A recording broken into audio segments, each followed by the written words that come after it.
Una semana más y una carta más. ¿Quién era esa Ana Páez que recibía allí su correspondencia? ¿Y por qué solo le llegaban cartas de bancos y aseguradoras? En sus 20 años trabajando en una portería, nunca había visto una cosa igual. En la finca nadie había conocido ni conocía a ninguna Ana Páez. Era rarísimo todo. En cualquier caso, decidió seguir guardando todas esas cartas por si alguna vez esa mujer se presentaba. Hola a todos, yo soy Julia y hoy os traigo la historia de María de los Ángeles Molina, una mentirosa compulsiva capaz de cualquier cosa con tal de mantener su altísimo tren de vida. Una mujer fría y calculadora que no tuvo compasión con nadie. Si quieres saber más, sé bienvenido.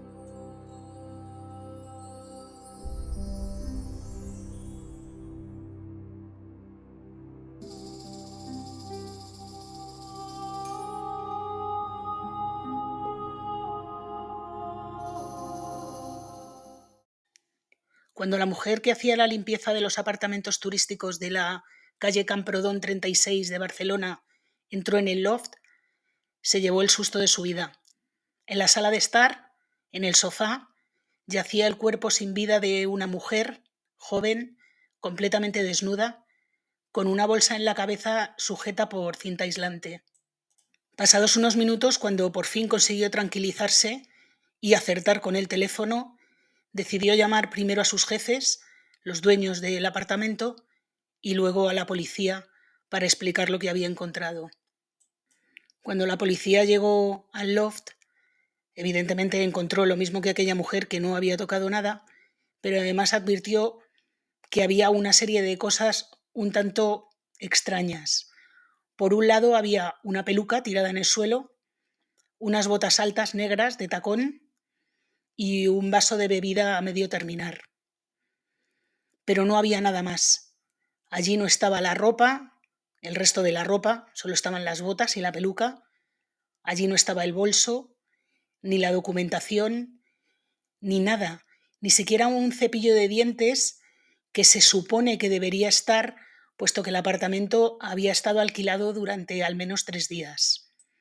Pero nada, la policía no encontró ningún tipo de efecto personal de la víctima, a excepción de la peluca y las botas.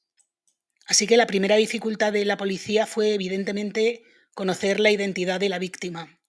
Y aunque todo parecía haber sido un accidente de un jueguecito, pues no las tenían todas consigo. A pesar de ello, la policía en un principio sí que le dio bastante verosimilitud, perdón por la palabra, a la idea del accidente, puesto que no tomó muestras de la bebida que se encontraba allí, ni el forense tampoco sacó muestras de las uñas, ni buscó mm, ningún indicio para encontrar a la persona que pudiera haber estado en el apartamento. Aún así, todo parecía bastante limpio, como si las huellas se hubieran estado limpiando, pero bueno, esto en un principio no les pareció tan raro. Así que para intentar conocer la identidad de la víctima, lo primero que hizo la policía, ya en el mismo lugar de los hechos, fue preguntar a los dueños del apartamento a nombre de quién y cómo se había alquilado ese apartamento. Los dueños le comentaron a la policía que el apartamento se había pagado en efectivo y que la persona que lo había pagado había acudido a recoger las llaves. El nombre de esta persona era Ana Páez Capitán. Estos mismos dueños fueron capaces de hacer una descripción bastante por encima de cómo era esta mujer. Dijeron que era una mujer joven, morena, con media melena y flequillo. Paralelamente a esto, estamos en el año 2008, concretamente el 19 de febrero de 2008, una familia de Hospitalet de Llobregat presenta una denuncia en comisaría por la desaparición de Ana Páez Capitán. La voz de alarma la había dado su pareja, con la que convivía, puesto que llevaba todo el día sin dar señales de vida. Por lo que había contado Ana, el día anterior había quedado con una antigua compañera de trabajo, de nombre Angie, para cenar, porque Angie le iba a enseñar su nuevo apartamento. Así que los Mossos enseguida citan a la familia para enseñarle fotos de la mujer que había aparecido en el apartamento turístico y comprobar si se trataba de Ana Páez. Nada más ver las fotos, la familia corrobora su identidad. Así que, ya sabiendo quién es la víctima, la policía se puede poner a investigar qué ha sucedido. Evidentemente, como todo apuntaba a un accidente después de un juego, no puedo usar la palabra en YouTube, pero todos sabéis a qué me refiero, lo que buscaron es si Ana tenía una doble vida, es decir, si además de su pareja tenía algún amante o algún gusto extraño. Pero tanto su pareja como sus amigos y sus compañeros de trabajo lo niegan absolutamente. Ana era una persona transparente y llana y no tenía ese tipo de aficiones. Sin embargo, una vez que se le hace la autopsia, se le descubre semen de dos personas. Una de las personas, su semen se encuentra en la boca y el de la otra persona se encuentra en la vagina. Así que la policía mete las claves de ADN en los archivos, pero no encuentran nada. Así que siguen buscando y buscando, pero esas pistas o no pistas no les llevan a ningún sitio. Así que deciden reconstruir las últimas horas de vida de Ana. Para ello, lo primero que tienen que hacer es encontrar a su amiga Angie, esa con la que había quedado para cenar el día en el que ocurrió todo. No les fue muy complicado dar con Angie, de nombre María de los Ángeles Molina, pero ella se hacía llamar Angie. Bueno, pues Angie lo que les dice es que al final no habían quedado y que Ana Páez la había llamado para crearse una coartada. Le había dicho, oye, mira, yo he dicho que voy a cenar contigo por si alguien te pregunta, pero en realidad tú cúbreme, que yo tengo una historia por mi cuenta. A Angie aquello no le pareció raro y decidió seguirle el juego. Pero nuevamente aquello no conduce a nada. Así que siguen con el hilo de intentar saber qué hizo Ana en las últimas horas de su vida. Resulta que en los movimientos bancarios encuentran un extracto de su tarjeta y se dan cuenta de que había sacado dinero de un cajero, no, lo había sacado en ventanilla en un banco de Mataró.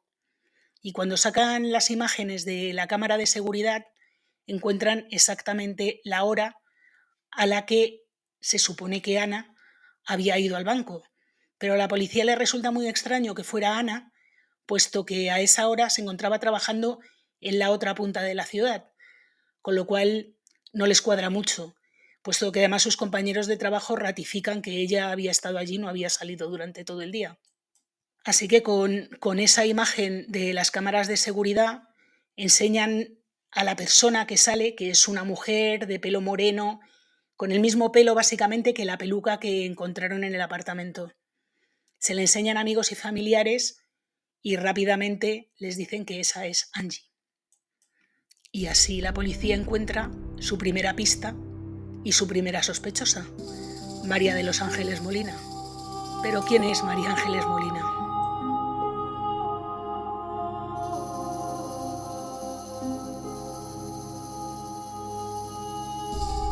María de los Ángeles Molina nació en Maluenda, un pueblo de unos 1000 habitantes de la provincia de Zaragoza.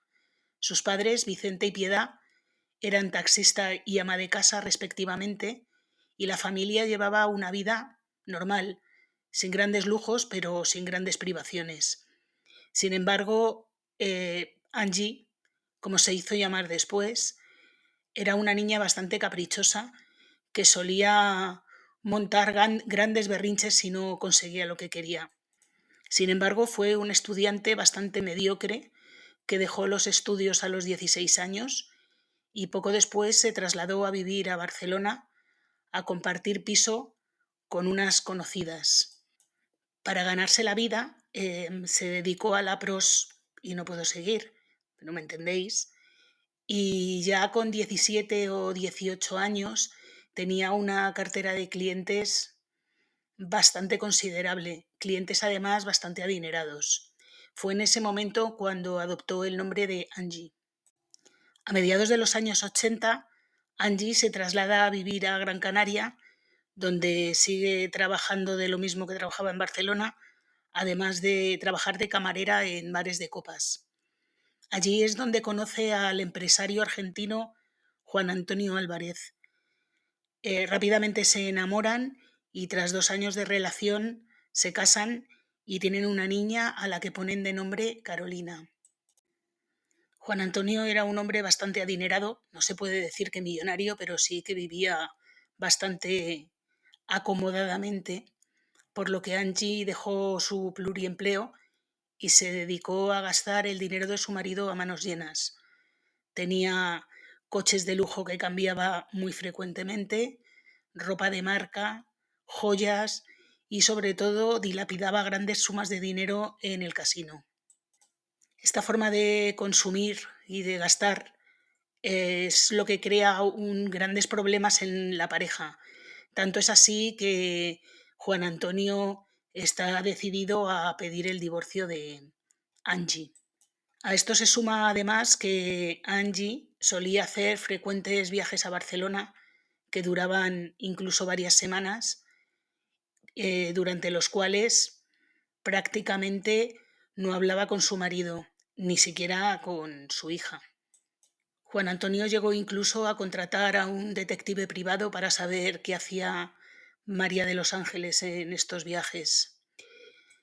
Sin embargo, antes de que consiguiera presentar los papeles de divorcio, Juan Antonio murió, se supone que voluntariamente, y vamos a decir esto de voluntariamente entre muchas, muchas, muchas comillas, porque las circunstancias en las que ocurrieron los hechos son muy, muy, muy, muy, muy, muy sospechosas.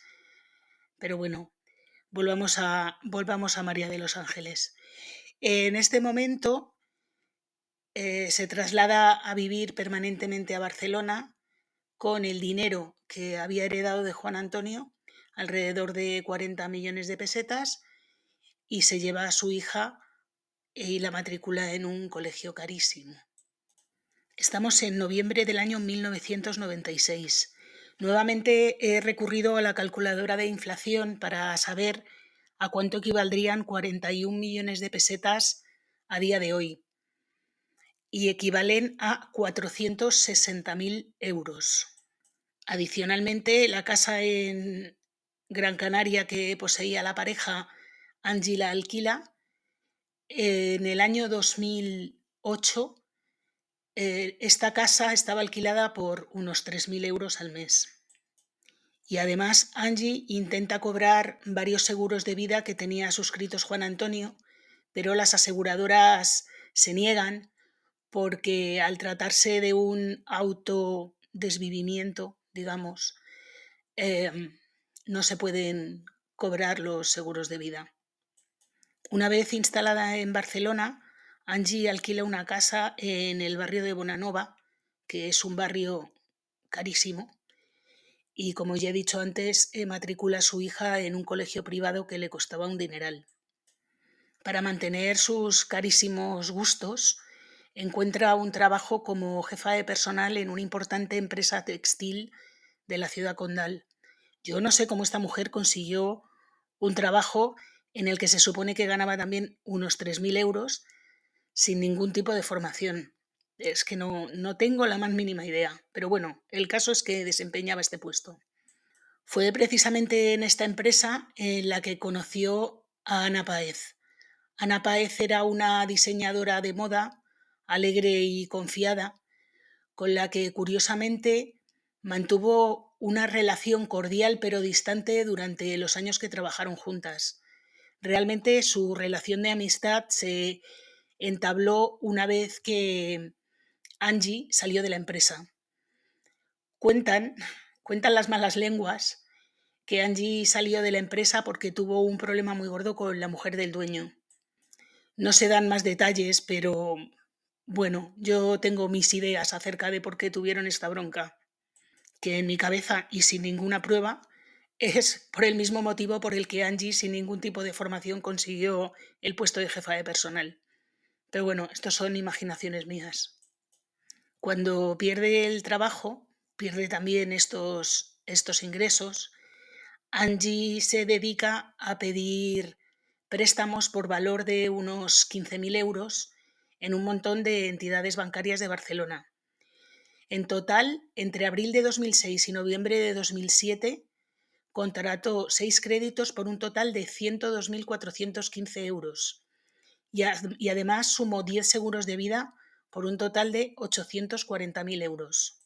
Nuevamente he metido estas cantidades en la calculadora de inflación y los créditos a día de hoy sumarían un total de 150.000 euros aproximadamente, un poquito menos, y los seguros de vida 1.200.000. Una pasta. Angie acude a las entidades bancarias subida en su flamante Hammer o en un Porsche último modelo y pide estos créditos que no necesitan autorización de la central de los bancos, los pueden conceder simplemente los directores, puesto que son cantidades más o menos bajas. Digo que los pide a nombre de Ana Páez. Acude a estas entidades con la famosa peluca negra que se encuentra en la escena del crimen. Y así lo reflejan las cámaras de seguridad de estas entidades. Para conseguir que los directores de banco firmaran a nombre de Ana Páez, anteriormente Angie, que había sido su jefa de personal, logró hacerse con su DNI, con su dirección, con su teléfono y con todos sus datos personales. Estuvo durante semanas intentando que la firma fuera lo más parecida posible a la que salía en el DNI de Ana y así consiguió burlar a 6 entidades bancarias y a 10 compañías de seguros. Los seguros de vida los contrató a nombre de Susana Bascuñana, una mujer que había perdido su DNI en la misma copistería que solía frecuentar Angie. Y vosotros os preguntaréis cómo es que Ana no se había dado cuenta de que esta mujer había contratado, o de que no esta mujer, sino alguien había contratado a créditos a su nombre sin que ella se enterara, claro. Bueno, pues la respuesta es muy sencilla. Angie, cuando firmaba estos créditos, hacía mandar toda su correspondencia a una dirección de la calle Balmes de Barcelona. En esta finca el portero estuvo durante varios años recibiendo un montón de cartas de bancos y de compañías de seguro a nombre de una tal Ana Páez, a la que ni él ni nadie que viviera en la finca ni conocía ni había conocido nunca. Pero el hombre, o la mujer, porque no lo sé, era bastante ordenado y metódico y decidió guardar toda esa correspondencia por si algún día Ana Páez se presentaba por allí y le pedía sus cartas. Y la verdad es que esto fue de gran ayuda para la policía. Les ayudó a descubrir muchísimas cosas.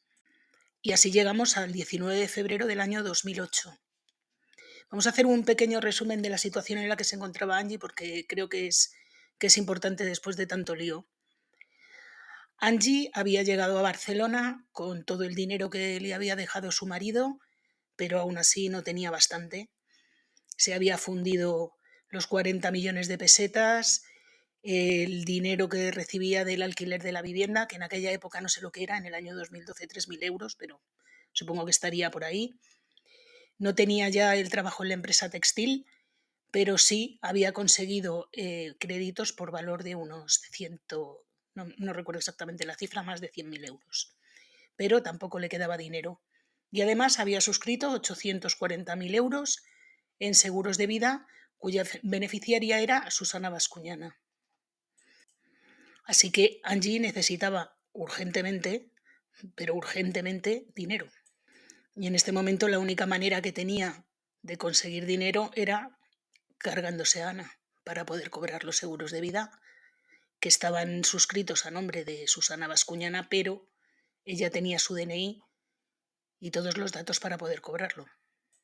Así que el día 18 de febrero queda con su amiga Ana, le dice que va a enseñarle el nuevo apartamento que había adquirido y que si eso, pues podían cenar en su casa.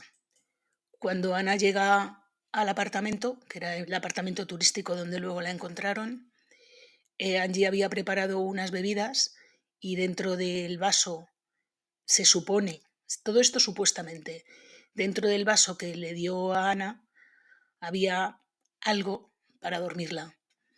Una vez que Ana estuvo dormida, le puso una bolsa en la cabeza, la sujetó con cinta aislante y dejó que se ahogara. Se desconoce si ella estaba en el apartamento durante esta asfixia o no, pero en cualquier caso es horrible. Luego preparó las pruebas para confundir a la policía y dejó claro las botas y la peluca y también el vaso.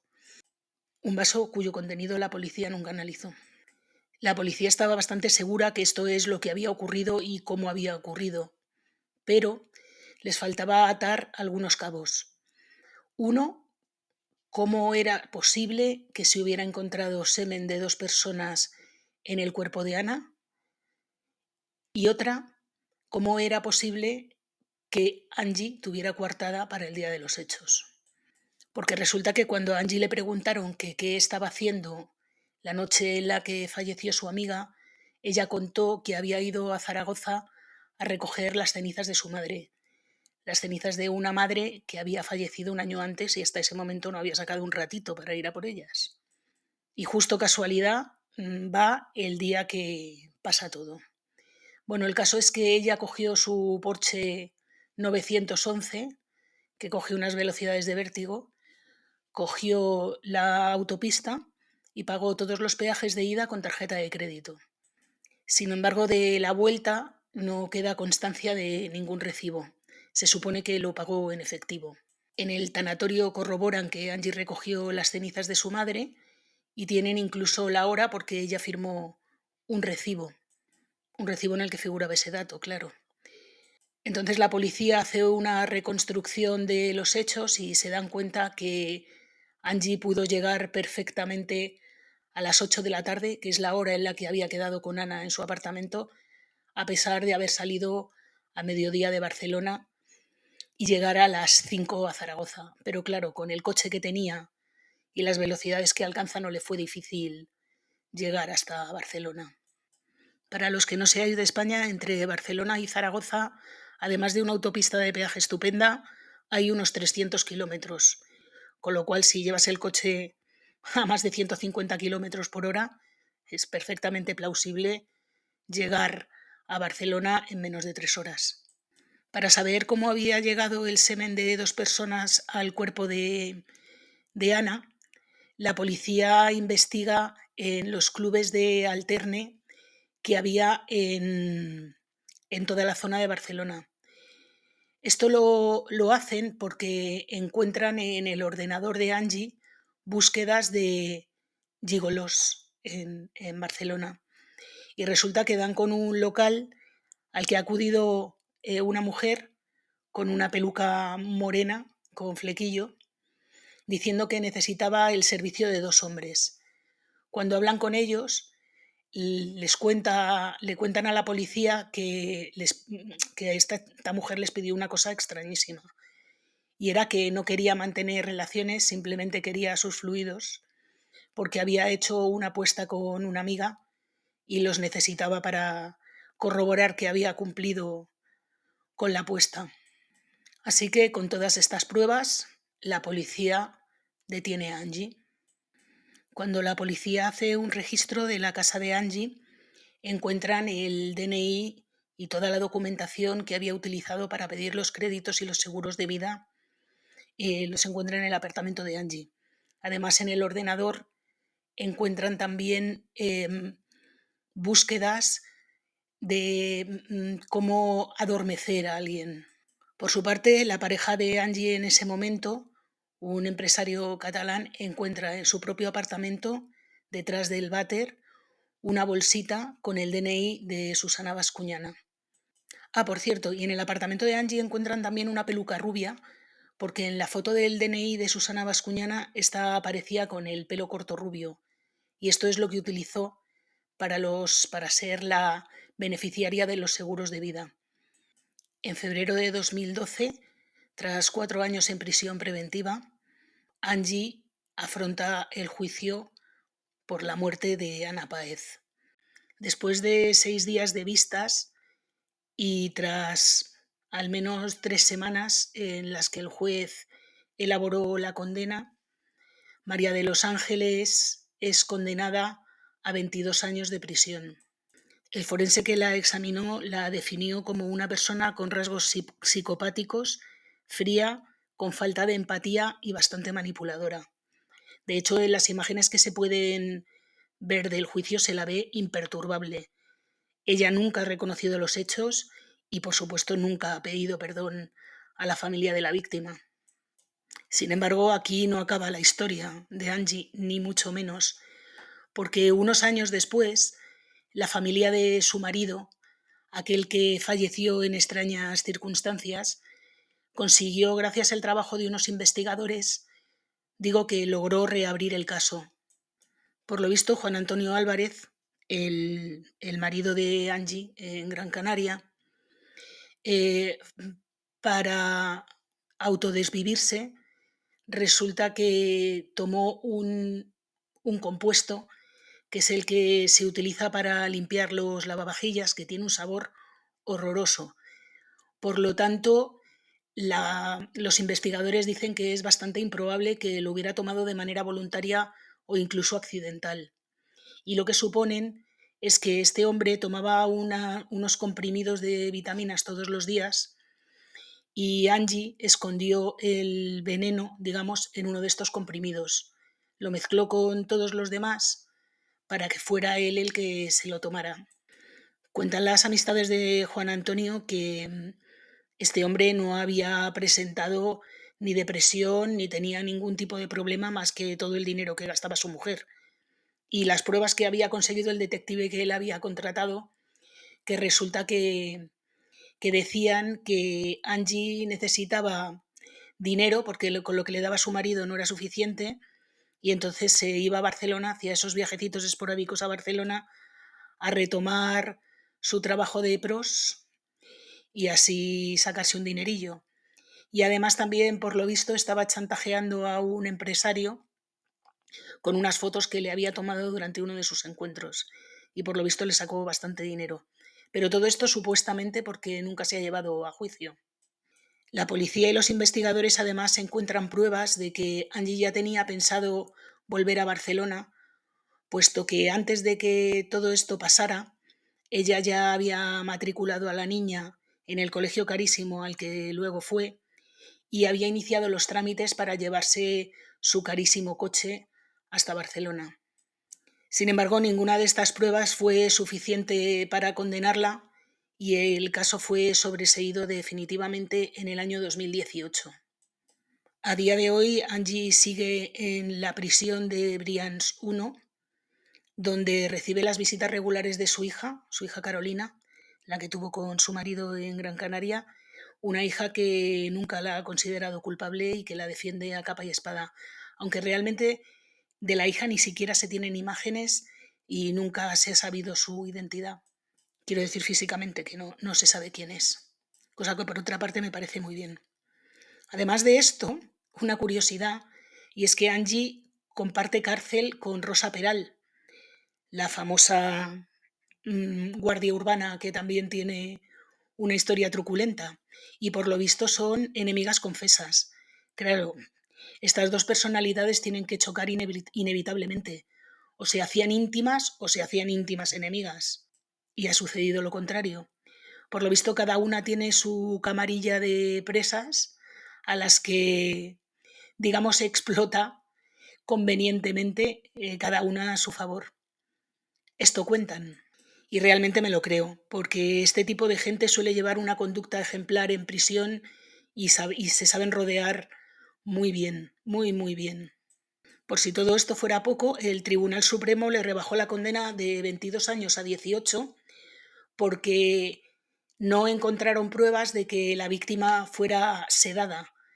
Y entonces esto se considera un eximente, puesto que por lo visto también entre comillas, la víctima pudo defenderse. A esto se llega porque, claro, cuando la policía llega a la escena del crimen, no consideran que aquello pueda ser más que un jueguecito que salió mal y no piensan que en el vaso puede haber alguna sustancia y por tanto ni se llevan el vaso ni lo analizan. Así que en este caso puede que todo haya sido por culpa de un error policial, pero solo puede, claro. Bueno, y hasta aquí el caso. A partir de ahora voy a decir lo que pienso, porque es que este caso me parece, y esta persona me parece lo peor. A principios de 2024, Angie cumplirá 12 años en prisión, y si le sumamos los 4 que estuvo anteriormente en prisión preventiva, suman 16, con lo cual a Angie le quedan 2 años para salir de prisión. Imagino además que ya habrá tenido varios permisos penitenciarios, puesto que creo que cuando se ha cumplido un tercio de la condena ya es posible pedirlos. En este caso es que le queda nada. Va a salir en el año 2026, siendo aún muy, muy joven, con muchos años por delante para seguir haciendo maldades, porque este tipo de personalidades que no saben ganarse la vida de otra manera más que así, estoy convencida de que van a seguir haciendo, pues eso, maldades. Es más que posible que esta persona no haya conseguido reinsertarse en la sociedad, ni lo conseguirá nunca. De hecho, nunca ha pedido perdón ni ha reconocido sus actos. De verdad que pienso que la gente que no reconoce lo que ha hecho y no pide perdón, aunque el perdón en este caso no sirva de nada, es un triste consuelo para los familiares de una víctima, pero yo qué sé, por lo menos, por lo menos eso, por lo menos que te quede la cosa de que esta persona se ha arrepentido de lo que ha hecho y de todo el daño que te ha hecho. Pero esta mujer no, es fría como un témpano de hielo. De hecho, no se le conocen amistades ni visitas en la prisión más que las de su hija, que siempre la ha defendido. Luego, por otra parte, lo de su marido, que no hayan conseguido una condena cuando hay tantas, tantas, tantas pruebas. Es verdad que ninguna es definitiva, es verdad que son muchas pruebas circunstanciales, es verdad que no hay manera de probar que ella puso el detergente famoso en las píldoras, es verdad muchas cosas, pero también es verdad que cuando todo conduce a, a lo que condujo, poca defensa puedes tener, pero bueno, la justicia en nuestro país es muy garantista y para lo bueno y para lo malo, y en este caso no se ha conseguido la condena. Una pena, la verdad. Yo me pongo en el lugar de la familia del empresario y me parece, no sé, es que no sé cómo actuaría en este caso. En fin, una mujer fría, calculadora, que solo supo hacer el mal por donde pasaba y todo por aparentar, por ser más que nadie. Cuentan que cuando llegó a la cárcel, por ejemplo, se negaba a ponerse las chanclas porque aquello no le parecía de su nivel. A ver, maja, ¿cómo te vas a meter en una ducha de una prisión sin chanclas? En fin, bueno, la sinrazón de esta señora que vestía de Chanel a costa de los créditos que se supone que iba a pagar una amiga entre comillas, claro. Amiga a la que luego se cargó para poder cobrar el seguro de vida, en fin. Bueno, y hasta aquí el caso, que muchísimas gracias por haberme escuchado. Por favor, decidme lo que pensáis, si pensáis lo mismo que yo, si no, si creéis que le tendría que haber caído una condena más dura, si no, qué pensáis de lo que pasó con su marido, en fin, todas estas cosas. Por favor, comentadme, que me encanta leeros. Y ya sabéis que siempre os contesto además. Y bueno, esto que dicen los youtubers, suscribiros, darle a like, activar la campanita y todas estas cosas. Hasta la semana que viene.